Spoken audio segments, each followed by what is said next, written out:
The Neon Horizon Motel crouched like a weary traveler on the side of Route 66, its neon sign flickering in the dark, a jagged horizon line glowing in shades of orange and teal against the endless desert sky. The air was thick with the scent of dry sage and the faint hum of distant thunder, carried on a breeze that whispered through the yucca like a half-forgotten truth. I stood in the doorway of room 4, my cigarette glowing faintly, its ember a small spark against the vast, starry night. A truck rumbled past on the highway, its headlights carving a fleeting path through the darkness before fading into the distance, leaving behind a low hum that settled into my bones. I exhaled, watching the smoke curl upward, blending with the constellations I'd never cared to name. My name's Mara. I'm telling you this because some nights are like mirrors. They show you the truths you've been running from, no matter how hard you try to hide. That night was one of those. It was early August, the kind of heat that clings like a secret, pressing against your skin and making your thoughts restless. I'd been working this road for 4 years, from Missouri to Arizona, each motel a temporary shelter, each room a stage for someone else's escape. I was good at it, good at being what they wanted, good at keeping my heart locked away where no one could touch it. But that night wasn't about what I was good at. It was about him, and the way he made me face the truths I'd buried deep. I flicked my cigarette to the gravel, crushing it under the heel of my worn boots. The motel's office light glowed dimly across the lot, where Earl, the night clerk, was probably dozing over his crossword puzzle. I adjusted my dress, crimson, faded at the edges, clinging just enough to catch the eye, and checked my phone. 10:04 p.m. He was late, but only slightly. His text had come through earlier, brief and oddly careful, room 4, 10 p.m. No questions. No name, no details, just a request that felt like it carried a hidden weight. I'd been in this game long enough to know that meant something, maybe a secret, maybe a man afraid of his own truth. I stepped back inside, the door creaking shut, sealing me in with the stale air and the ghosts of nights I tried to forget. Room 4 was like every other motel room on this road, peeling wallpaper with a faint wave pattern, a bed that sagged like it was tired of lies, and a lamp casting a warm, amber glow that softened the room's edges. The curtains were thin, brown, swaying slightly as the desert wind slipped through a crack in the window. The air smelled of old smoke and time, a scent that clung to everything, including me. I sat on the edge of the bed, catching my reflection in the chipped mirror across the room. My blonde hair was loose, falling in soft waves past my shoulders, and my blue eyes stared back, sharp but worn, holding stories I'd never share. Not even with you. I lit another cigarette, the match's flame dancing briefly before settling. The clock on the nightstand read 10:07. Waiting always stirred memories I'd rather keep buried, like dust kicked up by a passing truck. I thought about my brother, Caleb, his laugh bright as a summer day, promising we'd travel the world together. I thought about the night he left, his car packed with dreams I couldn't follow, after I'd lied to him about why I stayed behind. I thought about my first night working this job, 22 and desperate, promising myself it was just until I could afford a ticket out of this life. That was 4 years ago, and the road had a way of making promises feel like dust. A soft knock at the door pulled me back, my heart skipping, not from fear, but from something alive, something I couldn't name. I stood, smoothing my dress, and crossed the room, my boots clicking on the linoleum. I opened the door, and there he was. He stood in the doorway, framed by the neon horizon's glow, his face half hidden in shadow. He was lean, not tall, with a faded leather jacket and hair the color of rust, tousled like he'd been driving through a storm. His eyes were gray, deep and steady, like clouds before rain, carrying a weight I couldn't read. He didn't smile, didn't speak. Just looked at me with an intensity that made my breath catch, like he was seeing past the dress, the makeup, the walls I'd built to survive. "You're Mara?" His voice was low, steady, with a faint roughness that spoke of long nights and longer roads. I nodded, stepping aside to let him in. "You're late." He glanced at the clock as he passed, his boots scuffing softly on the carpet. "Got lost in the dark. This road's tricky." I closed the door, the latch clicking, and the room felt smaller, the air thicker, like it was holding its breath. He didn't sit, just stood by the window, his hands in his pockets, staring out at the neon sign as it flickered, its hum a steady pulse in the quiet. I watched him, noting the tension in his shoulders, the way his fingers twitched slightly, like he was holding on to something he couldn't let go. He wasn't like the others, no easy charm, no rushed agenda, just a stillness that felt like it could shift the world. "Want a drink?" I asked, gesturing to the bottle of whiskey on the dresser. It was cheap, but it did the job, filling silences and loosening tongues. He shook his head, his eyes still on the window. "Not tonight." I sat on the bed, crossing my legs, trying to read him. He was a mystery, and mysteries were dangerous in my line of work, too many unknowns, too many ways to get hurt. I lit another cigarette, the smoke curling around me like a shield. "You got a name?" I asked, expecting him to dodge it. He turned then, his eyes meeting mine, and for a moment, I forgot how to breathe. "Silas," he said, the name soft but deliberate, like he'd chosen it for me. I tilted my head, a small smile tugging at my lips. "Silas. That real?" He smiled back, just a flicker, but it was enough to make my chest ache. "Real enough." We sat in silence for a while, the neon sign's hum blending with the distant growl of a truck on the highway. I was used to silences, but this one was different, alive, heavy with things unsaid. I watched his hands, still in his pockets, strong and steady, like they'd held something precious once and never forgotten how. I wondered what they'd touched, what they'd lost. I wondered why I cared. "You're not meant for this," he said suddenly, his voice cutting through the quiet like a spark in the dark. I laughed, sharp and bitter, the sound echoing in the small room. "You don't know me." "I know enough."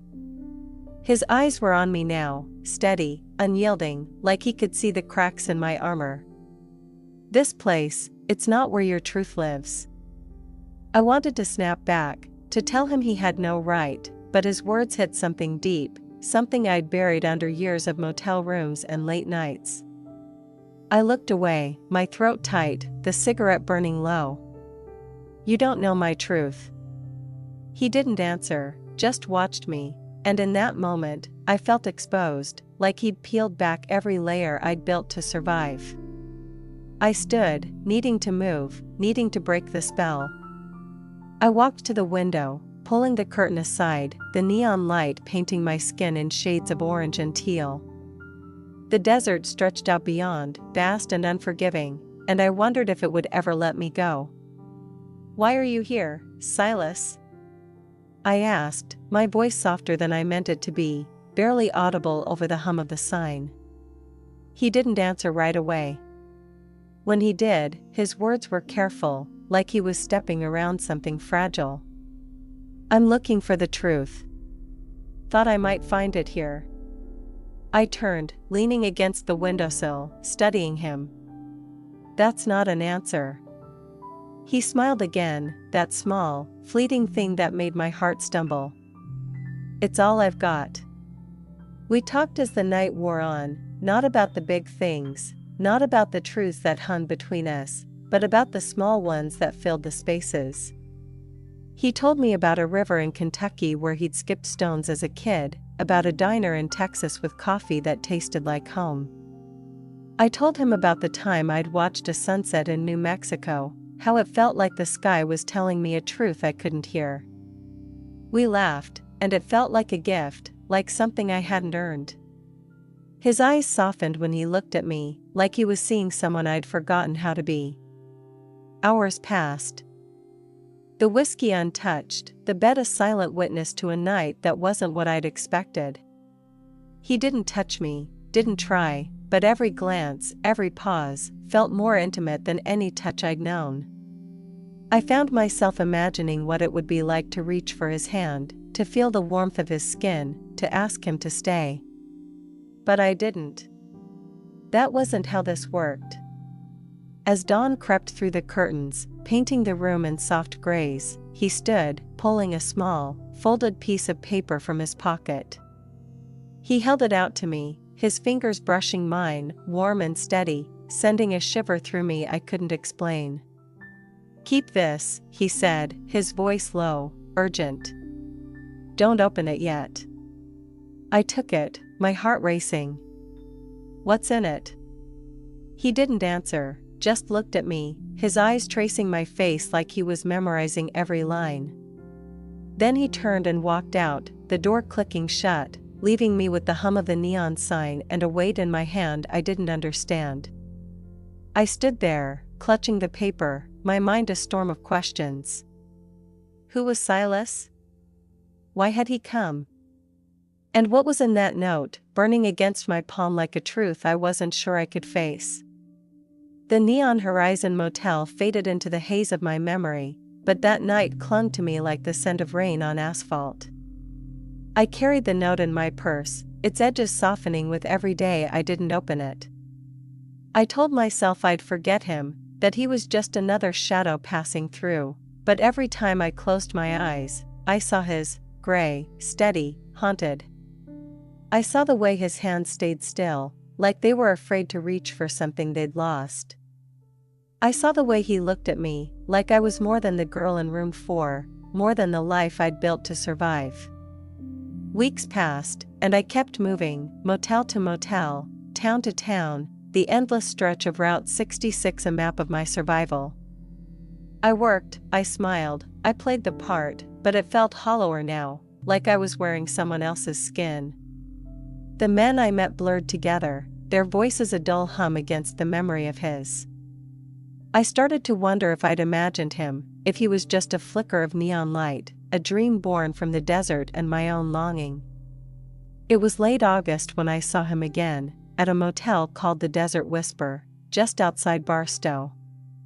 The air was cooler now, sharp with the promise of fall, and the neon sign above the motel flickered in a slow, mournful rhythm, casting a soft green glow over the parking lot. I was outside, sitting on the hood of my old Ford, the metal cold against my thighs, smoking and watching the stars. The night was quiet, the kind of quiet that makes you feel like you're holding your breath. I heard his footsteps before I saw him, the crunch of gravel like a heartbeat in the dark. He stepped into the light, same leather jacket, same rusty hair falling over his eyes. He didn't look surprised to see me, like he'd known I'd be here, like the road had pulled us back together. "Mara," he said, my name soft and heavy, like it carried a weight I couldn't see. I slid off the hood, tossing my cigarette to the ground. "Silas." He smiled, that small, fleeting thing that made my chest ache. "You remembered. You're hard to forget." The words slipped out, raw and honest, and I looked away, embarrassed, the neon light painting my cheeks in shades of green. He stepped closer, stopping just out of reach, his hands in his pockets. The light caught the lines on his face, deeper now, like the road had carved them there. "I didn't mean to find you again," he said, his voice low, almost lost in the wind. "But I'm glad I did." I laughed, unsteady and sharp. "You don't just find someone on this road. You were looking." "Maybe." His eyes met mine, and I felt that same pull, that same sense of being seen, like he could see the girl I'd been before the motels, before the nights that wore me down. Maybe I was. I wanted to ask him why, to demand answers, but the words caught in my throat. Instead, I asked, "What do you want, Silas?" He didn't answer right away, just looked at me, his eyes searching, like he was looking for something I didn't know I had. "I want you to know the truth is worth facing," he said finally, gesturing at the motel, the road, the life I'd been living. "I want you to believe you're stronger than the pain it brings." I turned away, staring at the highway, the lights of a passing truck blurring into streaks. "You don't get to decide what I can handle." "I'm not deciding." His voice was closer now, and I realized he'd moved, standing just behind me, close enough that I could feel the warmth of him. "I'm just telling you what I see." I turned to face him, my heart pounding, and for a moment, we were all there was, the neon sign, the desert wind, the space between us alive with something I couldn't name. I wanted to reach for him, to bridge that gap, but I didn't. Instead, I pulled the note from my purse, holding it up. "What's this, Silas? Why'd you give it to me?" He looked at the note, his expression unreadable. "It's a truth," he said. "But you have to choose to face it." I laughed, bitter and raw. "You don't know what I'm ready for." He stepped closer, his hand brushing mine, just for a second, and it was like a spark in the dark, lighting up every nerve in my body. "I know you're scared of what's real," he said softly. "So am I." Before I could respond, he pulled another piece of paper from his pocket, this one smaller, folded tightly. He pressed it into my hand, his fingers lingering against mine, warm and steady. "Read this one first," he said. "Then decide what to do with the other." I looked down at the paper, my heart racing. "What's in it?" "Honesty," he said simply, and then he was gone, disappearing into the shadows of the parking lot, leaving me with 2 pieces of paper and 1,000 questions. I stood there, the papers heavy in my hands, the neon sign buzzing above me. I didn't open them, not yet. I was afraid, not of him, but of what he represented. A truth, maybe, that I'd been running from for years. I sat on the hood of my Ford again, lighting another cigarette, the stars watching me like they knew something I didn't.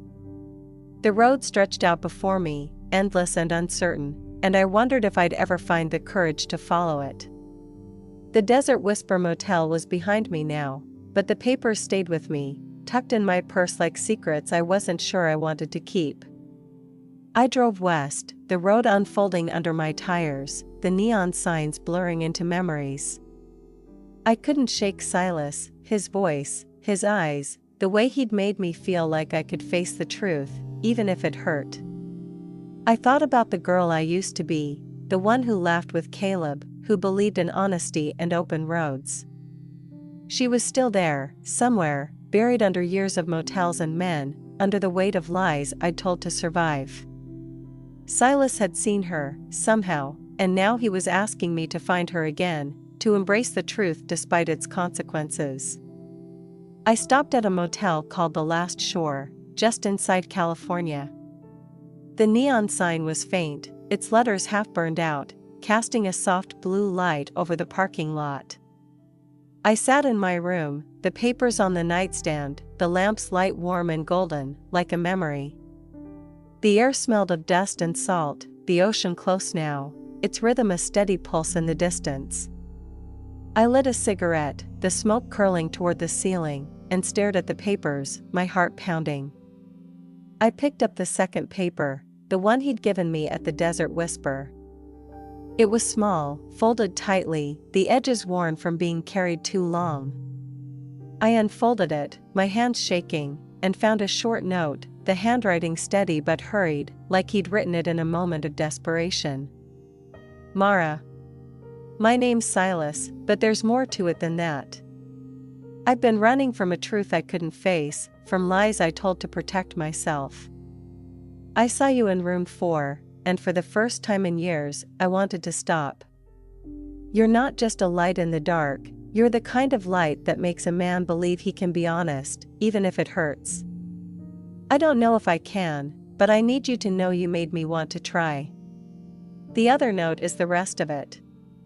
It's not just my story, it's a chance for you to face your truth.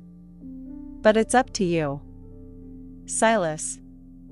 I read it again, my eyes burning, my chest tight. Silas. He'd seen me, really seen me, in a way no one else ever had. I set the note down and reached for the first one. The one from that night at the neon horizon. It felt heavier now, like it carried the weight of both our lives. I opened it, my breath catching, and found a single sentence inside. Find me at the end of the shore, Mara. I'll be waiting where the road meets the tide. Below it was an address, a beach in a town called Tide's End, just a few hours away, and a small, hand-drawn sketch of a horizon line. I stared at it, my mind spinning. He was asking me to follow him, to face the truth, to believe I could be honest despite the pain it might bring. I thought about the road, the motels, the nights that had shaped me. I thought about Caleb, how my lies had driven him away, and how I'd carried that guilt ever since. And I thought about Silas, his quiet strength, the way he'd made me believe I could face the truth.